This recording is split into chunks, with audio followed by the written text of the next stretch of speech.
जय हिंद साथियों। स्वागत है आप सभी का हमारे YouTube चैनल ज्ञान आरबीएल में। साथियों, आज फिर हम एक नया चैप्टर लेकर आए हैं, आंतरिक सुरक्षा एवं आतंकवाद।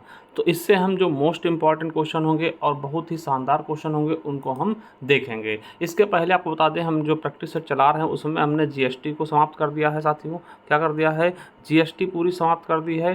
फिर उसके बाद मेरे दोस्तों आपको पता होगा विमुद्रीकरण करवा दिया है, विमुद्रीकरण करवा दिया, और उसके बाद हमने दोस्तों मानवाधिकार भी पूरा करवा दिया है। तो आज दोस्तों टॉपिक हमारा होगा आंतरिक सुरक्षा एवं आतंकवाद। तो साथियों इसको हम बहुत ही प्यार से देखते हैं। चलिए शुरू करते हैं। उसके पहले बता दूं कि साथियों जो बच्चे पहली बार जुड़े हैं उनके लिए देखिए जाना होगा उनको प्लेलिस्ट पर हमारे ज्ञान आरबीएल के, और वहाँ देखिए ये प्रैक्टिस सेट नाम से हमने एक प्लेलिस्ट बना दी। शानदार तरीके से इसको देख लीजिए, इसमें सभी के सभी सेट लगे हुए मिल जाएंगे। और जिसको डिटेल में पढ़ना, देखिए एक बार आप डिटेल में पढ़ लीजिएगा भैया। 23 वीडियो है मात्र, इन्हीं से आप 16 से 17 क्वेश्चन बना पाएंगे। तो इसे पहले देख लीजिए, फिर इसे प्रैक्टिस कर लीजिए, आपका बहुत ज़्यादा इंप्रूवमेंट होगा जीएस में वास्तव में। ठीक, आप संविधान पढ़ सकते हैं, करंट अफेयर क्लासेज आपको पढ़ी हुई मिल जाती दोस्तों।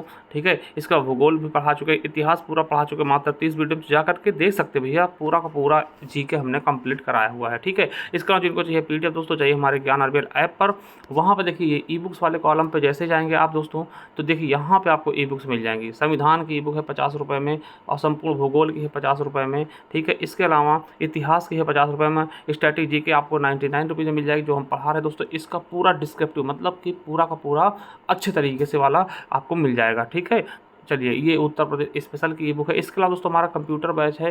ठीक है, यूपी ट्रिपल एस सभी एग्जाम्स के लिए, चाहे वो एजेटीए हो, जूनियर असिस्टेंट हो, वीपी हो, सबके लिए 199 में। ठीक, और ये हमारा जूनियर असिस्टेंट का है 55 से 12 पदों के लिए। अगर आप चाहते हैं 399 रुपये में ले सकते हैं। और दोस्तों आज बता दें कि आज दोस्तों 10 जुलाई है, और आज दोस्तों ऑफर का अंतिम दिन है। जो करंट अफेयर की ई बुक है हमने ऑफर में 25 रुपये दे रखी थी। अगर आज ही आज चाहते हैं आप तो दोस्तों 12 बजे तक ले सकते हैं, नहीं इसके बाद इसके प्राइस बढ़ा के 50 रुपये कर दिए जाएंगे। ठीक है, तो इच्छा आपकी, जैसा आप चाहें वैसा कर सकते हैं बहुत ही शानदार तरीके से। और साथ ही जो भी हमने पूरा थ्योरी पढ़ाया ना, पूरी इसी ई बुक से पढ़ाया, देख सकते हैं इसमें सारे सारे टॉपिक आपको मिल जाएंगे बहुत ही शानदार तरीके से एक क्रम में लगे हुए। मात्र 99 रुपीज़ में कैसे मिलेगा? तो हमारे ज्ञान आरबीएल ऐप पे ही जा करके इसको परचेस कर सकते हैं, या दोस्तों इस नंबर पे आप 99 रुपीज़ पे करके गूगल पे, फ़ोनपे, पेटीएम के जरिए स्क्रीनशॉट भेज के व्हाट्सअप से भी ले सकते हैं। ठीक है, तो जाइए परचेस करिए दोस्तों, जो भी चाहते हैं। आपका सारा मटेरियल दोस्तों हमारे ऐप पर उपलब्ध है, जो चाहते हैं ले सकते हैं। चलिए शुरू करते हैं।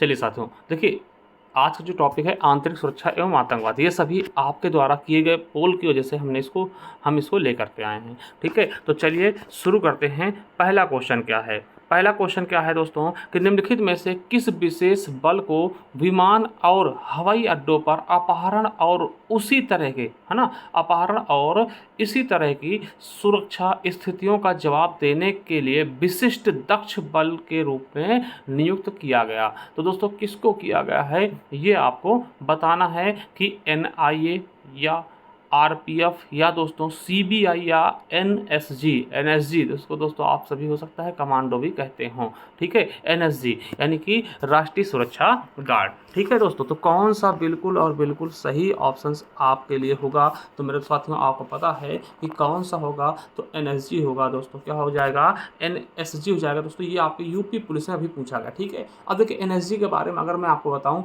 तो साथियों इसका गठन कब किया गया? तो देखिए एक चीज़ समझिएगा, देखिए जब हमारे यहाँ ऑपरेशन ब्लू स्टार चलाया था ना, ब्लू स्टार, ठीक है, तो 1984 में ब्लू स्टार चलाया जाता है। आपको पता होगा कि अमृतसर में है ना, भिंडरवाले के लिए। ठीक है, तो 1984 में जब ब्लू स्टार चलाया था दोस्तों, इसके गठन की बात कर दी जाती है। ठीक है, मतलब इसका खाका तैयार कर लिया जाता है, और 1986 में इसका गठन हो जाता है दोस्तों। अब आपसे 1986-84 में कन्फ्यूजन होते होंगे दोस्तों। 1986 को पूर्णतः गठित हुआ था, और 1984 में दोस्तों इसको अप्रूवल मिला था। ठीक है, और इसका दोस्तों एनएसजी यानी राष्ट्रीय सुरक्षा गार्ड इसका फुल फॉर्म होगा। और इसका मुख्यालय कहाँ है? तो मुख्यालय की बात करते हैं हेडक्वार्टर की, तो वो नई दिल्ली में है। कहाँ है? नई दिल्ली। ठीक है, तो दोस्तों देखिए कहीं कहीं दोस्तों 84 माना जाता है, तो याद रखेगा। ठीक है, तो समझिएगा अपने हिसाब से। और दोस्तों इसके अगर हम क्षेत्रीय बेस की बात कर लें तो कहाँ कहाँ पे हैं? तो दोस्तों यार के कोलकाता में है। इसका क्षेत्रीय बेस कहाँ है? कोलकाता है। कोलकाता के बाद चेन्नई है, ठीक है, चेन्नई के बाद मुंबई है, मुंबई। ठीक है, और हैदराबाद है, हैदराबाद। हैदराबाद के बाद दोस्तों गांधीनगर, गांधीनगर कहाँ पड़ता है? गुजरात में, ठीक है। तो ये दोस्तों इसके क्षेत्रीय बेस हैं। आपको बता दें कि दोस्तों ये संघीय आतंकवाद रोधी है ना, आतंकवाद के खिलाफ दोस्तों ये चीज़ें करता, आपको पता है, ठीक है। ये ब्लू स्टार के बाद इसका गठन किया गया था, ठीक है। चलिए आगे बढ़ते हैं। अगला क्वेश्चन क्या कहता है दोस्तों, क्या कहता है अगला क्वेश्चन क्या है कि NIA का दोस्तों पूरा नाम क्या है? NIA का पूरा नाम क्या है? तो दोस्तों आपको भी पता होगा, ये चीज़ें सारी चीज़ें दोस्तों हमारे ई बुक में पहले से ही थी, ठीक है। चलिए, तो NIA का मतलब क्या होता है दोस्तों कि नेशनल इन्वेस्टिगेशन एजेंसी, ठीक है। नेशनल इन्वेस्टिगेशन एजेंसी दोस्तों हमारा डी ऑप्शन बिल्कुल और बिल्कुल राइट हो जाएगा। देखिए यूपी पुलिस में पूछा गया। इसका गठन कब किया गया दोस्तों? 2009 में इसका गठन किया गया। और इसका मुख्यालय कहाँ है? तो नई दिल्ली, ठीक है। गठन 2009 और मुख्यालय कहाँ है इसका? नई दिल्ली। दोस्तों इसका काम क्या होता है? तो आतंकवादी घटनाओं की जांच करता है। देखिए आतंकी जो घटनाएं होती है उनकी क्या करता है? ये जांच करता है। तो ये भी आपको याद रखना है। तो हमारा बिल्कुल और बिल्कुल सही क्या हो जाएगा दोस्तों? आपका NIA, ठीक है। चलिए देखिए 2008-2009 के बीच इसका गठन होता है, ठीक है। चलिए अगला क्वेश्चन देख लेते हैं कि इजराइल हमास संघर्ष क्षेत्र में से भारतीय नागरिकों को निकालने के लिए भारत सरकार द्वारा कौन सा ऑपरेशन चलाया था? देखिए ये आपके यूपी पुलिस में पूछा गया। तो साथियों आपको पता है कि हमास, ठीक, कहाँ पे है? तो फिलीपींस है ना, फिलिस्तीन दोस्तों, ठीक है।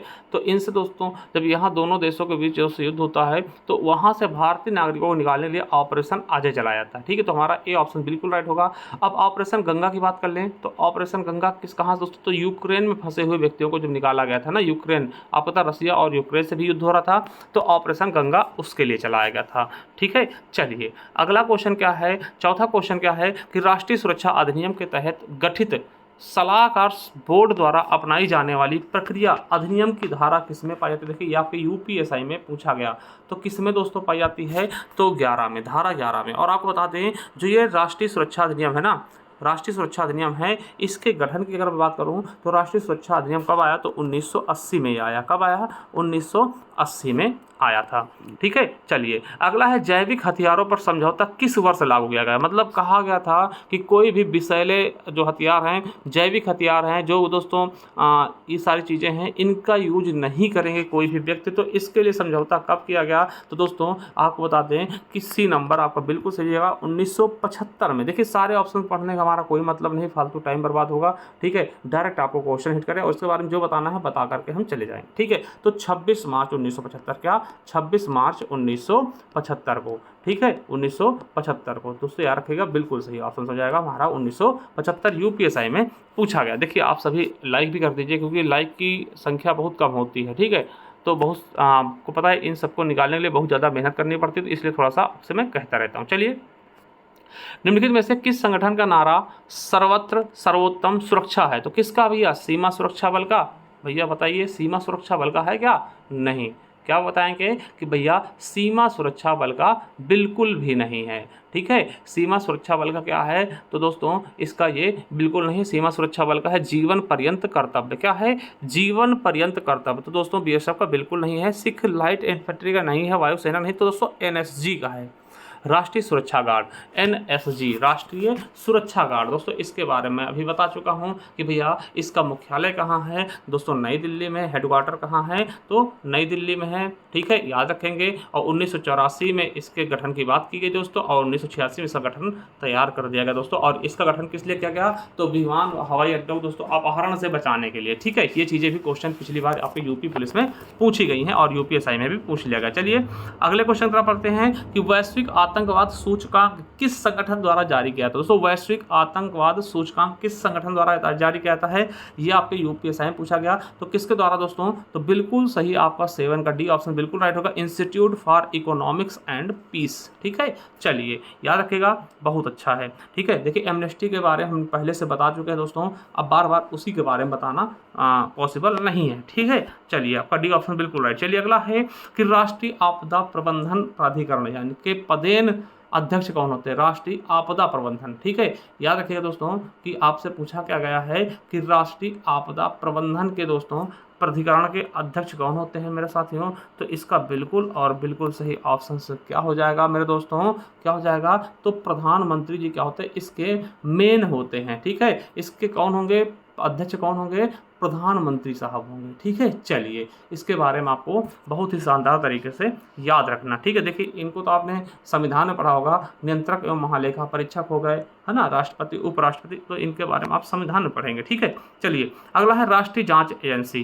क्या राष्ट्रीय जांच एजेंसी अधिनियम किस वर्ष अधिनियमित हुआ दोस्तों? तो आपका बिल्कुल सही ऑप्शन क्या होगा, तो आपको पता है कि एनआईए की बात कर रहा है, नेशनल इन्वेस्टिगेशन एजेंसी। ठीक है, तो दोस्तों ये कब गठित हुआ, तो आपका बी ऑप्शन बिल्कुल और बिल्कुल राइट हो जाएगा। ठीक है, बी ऑप्शन बिल्कुल और बिल्कुल राइट हो जाएगा दोस्तों। एनआईए के बारे में अगर बात करता है दोस्तों तो 2008 में। ठीक है, 2008 में दोस्तों, ये इसका फुल फॉर्म भी पूछा गया था। ठीक है, एनआईए का फुल फॉर्म भी पूछा गया था, तो याद रखिएगा दोस्तों। और इसको हमने बताया भी दोस्तों, इसका मुख्यालय कहाँ है दोस्तों? नई दिल्ली में। कहाँ है मुख्यालय? इसका मुख्यालय कहाँ है दोस्तों? नई दिल्ली में है, याद रखेंगे। और ये आतंकवादी घटनाओं की जांच के लिए होता है। ठीक है, चलिए याद रखिएगा दोस्तों, बहुत ही शानदार तरीके से इसको आप समझिएगा। ठीक है, चलिए अगला क्या है, अगला क्या है कि भारतीय संविधान के अनुसार गिरफ्तार व्यक्ति को कितने घंटे के भीतर दंडाधिकारी के सामने पेश करना होता है? मान ले दोस्तों किसी को भी पुलिस क्या करती, गिरफ्तार करती, तो उसे दोस्तों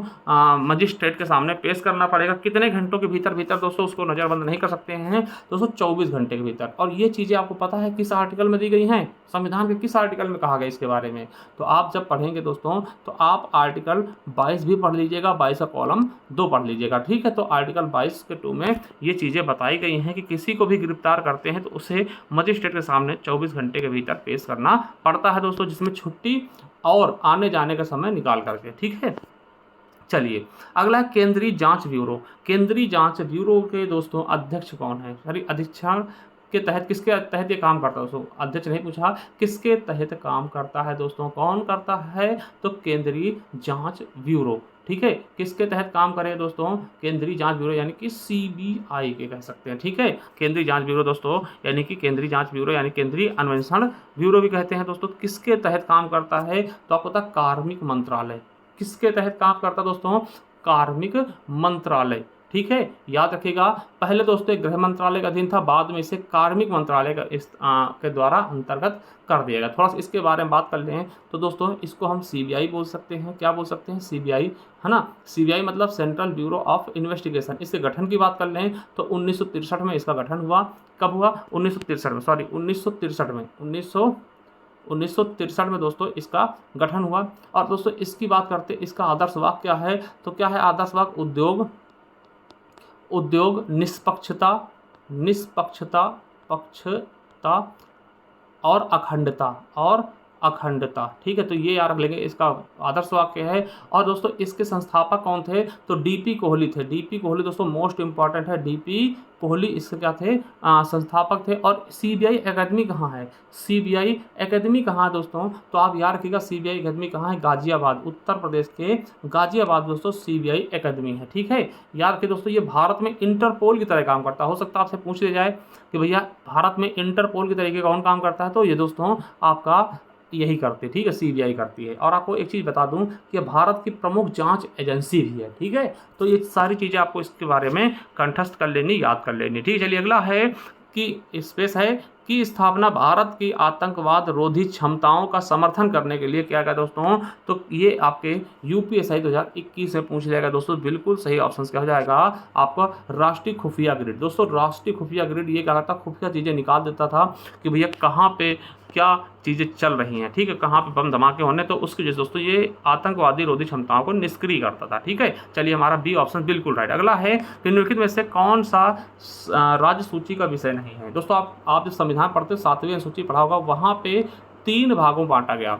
संघ सूची जिस पर संघ केंद्र कानून बनाएगा, फिर राज्य सूची जिस पर राज्य कानून बनाएगा, और फिर तीसरा होता था समवर्ती सूची जिस पर दोस्तों दोनों लोग मिलकर कानून बनाएंगे। ठीक है दोस्तों, पुलिस राज्य का विषय है, बिल्कुल है। कारागार और सुधार गृह बिल्कुल है। लोक व्यवस्था बिल्कुल है। दोस्तों आपराधिक विधि ये दोस्तों आपका राज्य सूची का विषय नहीं है, तो किसका है? तो ये समवर्ती सूची का विषय है। किसका है? समवर्ती सूची का विषय दोस्तों आपका डी ऑप्शन बिल्कुल और बिल्कुल राइट हो जाएगा। चलिए अगला क्वेश्चन, आर्मी और नेवी भारतीय संविधान किस सूची का का विषय दोस्तों आपको पता है ये केंद्र के अधीन होते हैं, यानी कि ये किसके विषय होंगे, संघ सूची। इन पर कानून कौन बनाएगा, तो संघ सूची ही इन पर कानून बना सकती है। ठीक है, तो बिल्कुल और बिल्कुल सही जाएगा दोस्तों, ये संघ केंद्र सरकार के अंतर्गत आते हैं। चलिए अगला है कि एक संस्था है, क्या है, स्पेस है, एक संस्था है जो खुफिया ब्यूरो अनुसंधान एवं विश्लेषण स्कंद यानी रौ सेना, हवाई सेना, नौसेना, है ना, नौ एवं हवाई आसूचना के निदेशालयों से प्राप्त खुफिया जानकारी का विश्लेषण करती है, यानी कि इन सभी से कनेक्ट रहते हैं, सबको अपने जो जानकारी वो आदान प्रदान करते हैं। तो कौन होगा दोस्तों, इसका बिल्कुल सही ऑप्शन से हमारा, तो बिल्कुल सही दोस्तों क्या हो जाएगा, JIC यानी कि संयुक्त आसूचना समिति। दोस्तों ये क्या करती है कि सभी के दोस्तों कनेक्शन में रहती है, सभी के कनेक्शन में रहती है और दोस्तों सबको सारी सूचनाएं आदान प्रदान करती है। क्या करती है, सारी सूचनाएं आदान प्रदान करती है। हमारा C ऑप्शन बिल्कुल और बिल्कुल राइट हो जाएगा, संयुक्त आसूचना समिति। चलिए अगला है कि केंद्रीय रिजर्व पुलिस बल, क्या, केंद्रीय रिजर्व पुलिस बल, इसको आप लोग जानते होंगे दोस्तों, किसको बोलते हैं, केंद्रीय रिजर्व पुलिस बल यानी कि CRPF। क्या, CRPF, केंद्रीय रिजर्व पुलिस बल को हम बोलते हैं CRPF। ठीक है, तो इसका मुख्यालय कहाँ है मेरे दोस्तों, दिल्ली में, नई दिल्ली में दोस्तों इसका मुख्यालय है। ठीक है, आपको बता दें कि इसका गठन दोस्तों कब हुआ, तो आपको पता पहले दोस्तों समझिएगा, CRPF इसका मुख्यालय कहाँ है, नई दिल्ली, तो ऑप्शन B C सही होगा ना। इसके बाद इसके बारे में समझिए दोस्तों, इसके बारे में अगर मैं बात करूँ तो साथियों एक चीज़ याद रखना आपको। ठीक है, और एक क्वेश्चन दोस्तों आपके UPSI ASI में पूछा गया था, वो मैं डालना भूल गया, तो याद रखिएगा साथियों। इसका जो है गठन कब हुआ, तो पहले दोस्तों यह जो था अंग्रेज थे ना, उनके समय हुआ था। इसका नाम पहले क्या था, क्राउन पुलिस प्रतिनिधि। क्या नाम था इसका, क्राउन पुलिस प्रतिनिधि के नाम से दोस्तों इसका गठन हुआ था। कब हुआ था, तो 1939 में। ठीक है, फिर इसके बाद इसका नाम दोस्तों जब देश आज़ाद हुआ दोस्तों 28 दिसंबर 1949 को इसका नाम बदलकर CRPF कर दिया गया। ठीक है, याद रखिएगा 1949 में इसका नाम CRPF कर देगा दोस्तों। ये राज्य पुलिस की सहायता के लिए होती है और ये भारत का सबसे बड़ा केंद्रीय सशस्त्र बल है। ठीक है, चलिए आगे देखते हैं कि कौन सा है, निम्नलिखित में से कौन सा बल लद्दाख में काराकोरम दर्रे से अरुणाचल प्रदेश तक भारतीय सीमाओं की रक्षा करता। अब एक चीज़ यहाँ पे आपको दिमाग लगाना होगा कि लद्दाख से लेकर के अरुणाचल प्रदेश तक कौन फैला हो दोस्तों, चाइना। तो चीन से हमारी रक्षा कौन करती है, चीनी सैनिकों से हमारी रक्षा कौन करेगी दोस्तों, तो कौन करती है, तो आपको पता है इंडन, है ना, यानी इंडो तिब्बत सीमा पुलिस बल यानी कि ITBP क्या करेगी, ITBP दोस्तों। तो ये हमारा बिल्कुल सही ऑप्शन A हो जाएगा। अगर ITBP के बारे में बात करूँ तो साथियों आपको पता है A ऑप्शन बिल्कुल सही होगा, ITBP दोस्तों। इसको फुल फॉर्म शॉर्ट में क्या बोलेंगे, ITBP। अब दोस्तों इसके बारे में अगर मैं बात करूं तो इसका गठन दोस्तों कब हुआ था, 1962 में। कब हुआ था, 1962 में गठन हुआ। और मुख्यालय कहाँ, हेडक्वार्टर कहाँ दोस्तों, तो ये नई दिल्ली है, नई दिल्ली ND है ना, नई दिल्ली दोस्तों लगभग सबका है। ये दोस्तों क्या करती है, चीन से हमारी सीमाओं की रक्षा करती है। ठीक है, चीन से। और इसका आदर्श वाक्य क्या है, वयम रक्षामः, है ना, वयम रक्षामः। ठीक है, तो याद रखें, देखिए एक एक चीज़ मैं आपको बता रहा हूँ, इनको आप याद रखिएगा। ठीक है, चलिए वही बात कर लेते हैं केंद्रीय रिजर्व पुलिस बल। ठीक है, केंद्रीय रिजर्व पुलिस बल, इसके बारे में तो मैं बता ही चुका हूँ अभी आगे। ठीक है, CRPF बोलते हैं, CRPF है ना, PF दोस्तों। इसका गठन पहले आपको पता 1939 में से हम क्राउन पुलिस प्रतिनिधि कहते थे, फिर उसके बाद 1949 में इसका नाम CRPF कर दिया गया था ना। ये चीज़ें हम बता चुके हैं। सीमा सुरक्षा बल आपको पता हो, BSF जिसको बोलते हैं, BSF। इसकी बात करें सीमा सुरक्षा बल यानी BSF कहते हैं ना इसको। तो BSF का क्या होता है दोस्तों कि 1965 में 1 दिसंबर 1965 इसकी स्थापना हुई। दिल्ली में इसका हेडक्वार्टर कहाँ है, नई दिल्ली हेडक्वार्टर भी है इसका। और ये पाकिस्तान और बांग्लादेश की सीमाओं से हमारी रक्षा करता है। जीवन पर्यंत कर्तव्य इसका क्या है, आदर्श वाक्य है। ठीक है, और सुरक्षा गार्ड के बारे में कई बार पढ़ चुके हैं, तो बिल्कुल सही हमारा ऑप्शन का हो जाएगा A नंबर राइट हो जाएगा। ठीक है, चलिए अगला क्वेश्चन कि दोस्तों कौन सा स्पेस है, नाम भारत के परमाणु कार्यक्रमों को दिया गया जिसमें दोस्तों भारत ने पोखरण में 15 किलो टन प्लूटोनियम उपकरण का विस्फोट किया और परमाणु क्लब की सदस्यता ग्रहण कर ली। दोस्तों कौन सा हो जाएगा, तो वो साथियों को पता है smiling Buddha, operation smiling Buddha के नाम से किया गया था। इजी भी है दोस्तों, याद रखेंगे। ठीक है, चलिए आगे देख लेते हैं। अगला क्वेश्चन क्या है कि स्पेस है दोस्तों, फिर क्या है यहाँ भरना है, मिसाइलों की व्यापक रेंज के अनुसार अनुसंधान, है ना, मिसाइलों की व्यापक रेंज के अनुसंधान और विकास के लिए भारतीय रक्षा मंत्रालय का एक कार्यक्रम था। यह 1982 में शुरू किया गया था और 2008 में ये पूरा हो चुका था।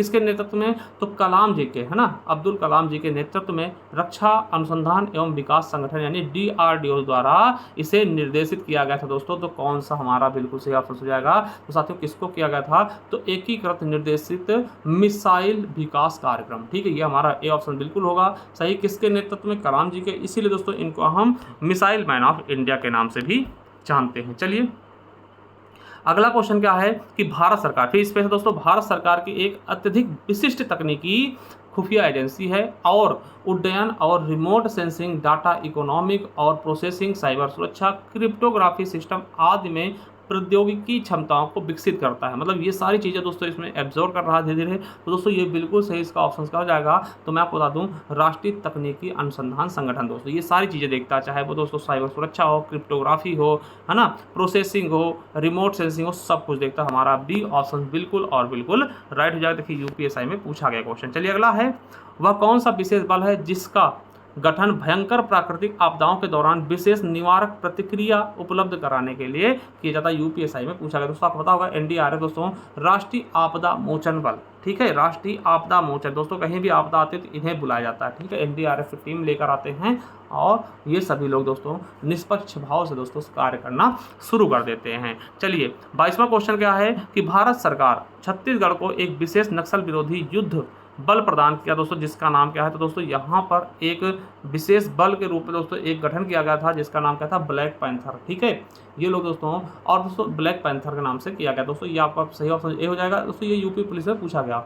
और वहीं बता दो दोस्तों कि ग्रे हाउड, ये कहाँ पे इसकी गठन किया गया दोस्तों? तो आपको पता होगा आंध्र प्रदेश और तेलंगाना के आसपास दोस्तों ग्रे हाउड के नाम से किया गया। और दोस्तों कोबरा क्या है? कमांड बटालियन है। ठीक है, समझ गए? तो आपका ए ऑप्शन बिल्कुल राइट हो जाएगा। चलिए अगला है कि निम्नलिखित में से कौन सा राज्य नक्सलवाद से प्रभावित नहीं है? दोस्तों कौन सा नहीं है? महाराष्ट्र है, बिल्कुल है। झारखंड है, बिल्कुल। छत्तीसगढ़ भी है। गोवा नहीं है दोस्तों, गोवा सबसे छोटा राज्य है। ठीक है, तो साथियों आपको बता दें मुख्यतः दोस्तों 7 राज्य ऐसे हैं जो नक्सल से प्रभावित हैं। पहला कौन सा? तो दोस्तों आपको बता दें छत्तीसगढ़। क्या है? छत्तीसगढ़, याद रखिएगा। ठीक है, कितने मुख्यतः 7 है? छत्तीसगढ़ दोस्तों, ऐसे क्वेश्चन पूछ सकता है। छत्तीसगढ़ हो गया। ठीक है, इसके बाद मेरे साथ तो झारखंड हो गया। झारखंड हो गया। झारखंड के बाद दोस्तों हो गया आपका उड़ीसा। उड़ीसा के बाद दोस्तों आपका बिहार हो गया। बिहार के बाद दोस्तों आंध्र प्रदेश हो गया। आंध्र प्रदेश के बाद दोस्तों महाराष्ट्र हो गया। पश्चिम बंगाल हो गया। महाराष्ट्र हो गया और पश्चिम बंगाल हो गया दोस्तों। ये लगभग आपके 7 राज्य हैं जिनमें ज़्यादातर प्रभावित हैं। ठीक है, तो दोस्तों गोवा आपका बिल्कुल सही ऑप्शन हो जाएगा। चलिए अगला है बोको हराम। दोस्तों बोको हराम कहाँ का आतंकवादी संगठन? दोस्तों ये नाइजीरिया है। Very very important. फिलिस्तीन का दोस्तों आपको पता होगा फिलिस्तीन में क्या है? हमास, है ना। चलिए तो दोस्तों आपका बिल्कुल सही बी ऑप्शन राइट हो जाएगा। देखिए यूपी पुलिस में ये क्वेश्चन भी पूछा गया था। चलिए अगला है सीमा सुरक्षा बल बनाया गया। दोस्तों ये आपके UPSI 2011 में पूछा गया। तो सीमा सुरक्षा बल कब बनाया गया? तो साथियों 1965 में। ठीक है, 1 दिसंबर 1965 दोस्तों ये बनाया गया। इसके बारे में दोस्तों इसका हेडक्वार्टर कहाँ है? तो नई दिल्ली में है। हेडक्वार्टर कहाँ है? नई दिल्ली में है। ठीक, जितने भी दोस्तों आपको बता दें असम राइफल को छोड़ करके सबके नई दिल्ली में है। ठीक, असम राइफल कहाँ है? तो शिलोंग में है। ठीक है, तो याद रखिएगा दोस्तों। ठीक है, ये भारत का पाकिस्तान और बांग्लादेश की सीमाओं से सुरक्षा करते हैं। ठीक है, चलिए आगे दोस्तों अगला क्वेश्चन क्या है कि आतंकवाद से निपटने के लिए पुलिस में बनी इकाई ATS को किसी विस्फोट होने की सूचना पर कौन सा दस्तावेज भेजा जाएगा? दोस्तों तो ये क्वेश्चन आपके UPSI में पूछा गया। किसको भेजेंगे दोस्तों? तो बम निरोधक दस्ता को, है ना। जब विस्फोट की बात आएगी तब बम निरोधक दस्तावेज ही वहां पर जाएगा। ठीक है, और बात करते हैं अगर ATS की दोस्तों, ATS गठन कब होता है? तो 1990 में किया जाता है दोस्तों। ATS की अगर बात कर लेते हैं दोस्तों, ATS भी बहुत ज़्यादा इंपॉर्टेंट रखता है ना, इंपॉर्टेंस इसका बहुत ज़्यादा है। तो ATS की बात दोस्तों आपको याद रखना है कि ATS दोस्तों जिसका नाम क्या होता है, याद रखिएगा कि क्या होता है? एंटी टेररिस्ट, है ना, स्क्वाड। एंटी टेररिस्ट स्क्वाड होता है मेरे साथियों। इसके बारे में आपको बिल्कुल अच्छे से याद करना है। ठीक है, 1990 के आसपास दोस्तों इसका गठन किया गया था। ठीक है, चलिए आगे देखते हैं दोस्तों। अगला क्या है मेरा साथियों क्वेश्चन? क्या है 27 नंबर की स्पेस है भारत सरकार में शीर्षस्थ कार्यकारी अधिकारी और सबसे वरिष्ठ लोक सेवक हैं। तो कौन है मेरे साथियों? इसका बिल्कुल सही ऑप्शन क्या हो जाएगा? तो दोस्तों कैबिनेट सचिव। क्या हो जाएंगे? कैबिनेट सचिव दोस्तों सबसे शीर्षस्थ अधिकारी होते हैं। चलिए अगला है, इनमें से दोस्तों बताना है कौन सा CBI के बारे में सही नहीं है। कौन सा कथन CBI के बारे में सही नहीं है मेरे दोस्तों? तो पहली चीज़ आपको CBI के बारे में पता होना चाहिए। CBI का फुल फॉर्म क्या होता है? केंद्रीय देखिए सेंट्रल ब्यूरो ऑफ इन्वेस्टिगेशन 1963 में इसका गठन हुआ था। क्या हुआ था? 1963 में गठन हुआ था दोस्तों, ठीक है, याद रखेगा। डीपी कोहली इसके जनक हैं। डीपी कोहली दोस्तों इसके कह सकते हैं कि प्रथम संस्थापक निदेशक थे, जनक भी कह सकते हैं। और सीबीआई का एकेडमी कहाँ? गाजियाबाद में। सब चीज़ें हम पहले बता चुके। चलिए देखते हैं, यह केंद्रीय सरकार की प्रमुख जांच एजेंसी दोस्तों, इसके बारे में बता चुका हूँ, बिल्कुल सही है। इसमें 3 विभाग, भ्रष्टाचार विरोधी विभाग, विरोध है ना, विशेष अपराध विभाग, आर्थिक अपराध विभाग दोस्तों, बिल्कुल सही है, ये भी सही हो जाएगा, 3 है, ठीक है। इसे कार्मिक पेंशन शिकायत मंत्रालय, हमने बताया था इसे कार्मिक द्वारा किया जाता है, तो बिल्कुल सही, ठीक है। और दोस्तों यह सर्वोच्च न्यायालय के मार्गदर्शन के तहत एक स्वायत्त निकाय के रूप में कार्य करता है मेरे दोस्तों, तो ये आपका सही नहीं है दोस्तों। 28 का सी ऑप्शन ये गलत हो जाएगा, ठीक, तो हमारा सी ऑप्शन बिल्कुल राइट हो जाएगा 28 का, ठीक है। चलिए आगे देख लेते हैं मेरे दोस्तों, आगे क्या है? भारतीय वायुसेना का वह एकमात्र अधिकारी कौन है जिसे फील्ड मार्शल की पदवी के बराबर 5 सितारा श्रेणी पर पदोन्नति दी गई? दोस्तों एकमात्र है, कौन है? तो दोस्तों अर्जन सिंह है, ठीक है। अर्जन सिंह के बारे में दोस्तों बात की गई है। और 1965 में ये पाकिस्तान भारत के युद्ध में दोस्तों शामिल थे, है ना। भारत पाकिस्तान जब युद्ध हो रहा था दोस्तों, उसमें इन्होंने अपना योगदान दिया था। चलिए तीसरा क्वेश्चन क्या है कि भारत की अग्रणी तहकीकात संबंधी पुलिस संस्था कौन सी है? तो दोस्तों कौन सी है तो आपको भी पता होगा दोस्तों, कौन सी है तहकीकात संबंधी? तो साथियों केंद्रीय जांच ब्यूरो। क्या है? केंद्रीय जांच ब्यूरो, यानी कि सीबीआई। सीबीआई दोस्तों गठन का 1963 में दोस्तों, आप बता दें, है ना, हुआ था।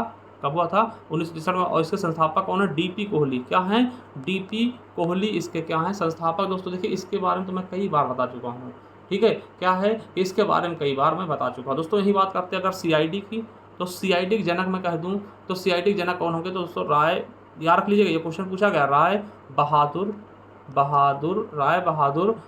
पंडित शंभूनाथ। क्या?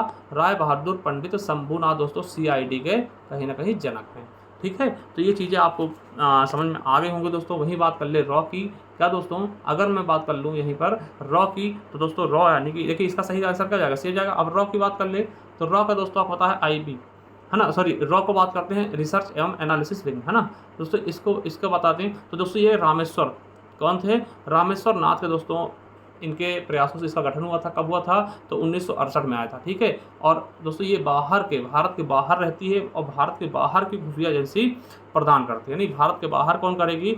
तो रॉ करती है, ठीक है। तो ये चीज़ें आपको बहुत अच्छे से समझ में आई होंगी, ठीक है। आई होप दोस्तों बहुत ही शानदार तरीके से इसको आपने समझा होगा, ठीक है। चलिए तो दोस्तों आज के 30 क्वेश्चन हो चुके हैं। इसके अलावा देखिए एक मैं क्वेश्चन आपसे करूँगा, ये होमवर्क है आप सभी का, कमेंट बॉक्स बताइएगा कि भारतीय संसद पर हमला कब किया गया था और दोस्तों इसकी वजह से किसको फांसी दिया गया था, ये भी बताइएगा दोस्तों कमेंट बॉक्स में, ठीक है। अब साथियों एक ही चीज़ मैं आपको बताऊंगा कि साथियों अगर वास्तव में आप इम्प्रूव चाहते हैं तो साथियों ये ई बुक है हमारी, पीडीएफ रूप में मिल जाएगी, 111 पेजेस की है, ठीक है, मात्र 99 रुपीज़ में। इसमें सारे दोस्तों पूरा डिस्क्रिप्टिव मटेरियल दिया हुआ है बहुत ही शानदार तरीके से, तो इसको आप ले सकते हो दोस्तों, हमारे ज्ञान अर्बियल ऐप पे जाकर के परचेस कर सकते हैं, ठीक है। बहुत ही शानदार मटेरियल दोस्तों, इससे अच्छा शायद ही आपको कहीं मटेरियल मिलेगा। और एक बार मैं फिर से आपसे कहूँगा दोस्तों कि जाइए प्रैक्टिस सेट वाले प्रैक्टिस सेट कर लीजिए, ये स्टैटिक जीके कर लीजिए दोस्तों, बहुत ही शानदार तरीके, पॉलिटी कर लीजिए, करंट अफेयर कर लीजिए, और जिनको चाहिए हमारी ई बुक्स वगैरह दोस्तों हमारे ज्ञान अर्बियल ऐप पे जाकर के दोस्तों इसको ले सकते हैं, परचेज कर सकते हैं दोस्तों। और बताइएगा कैसी लगी आज की हमारी ये वीडियो, शानदार रही या कोई कमी रहेगी दोस्तों, जरूर कमेंट बॉक्स में जरूर बताइएगा, और लाइक तो कर ही दीजिए। थैंक यू, धन्यवाद।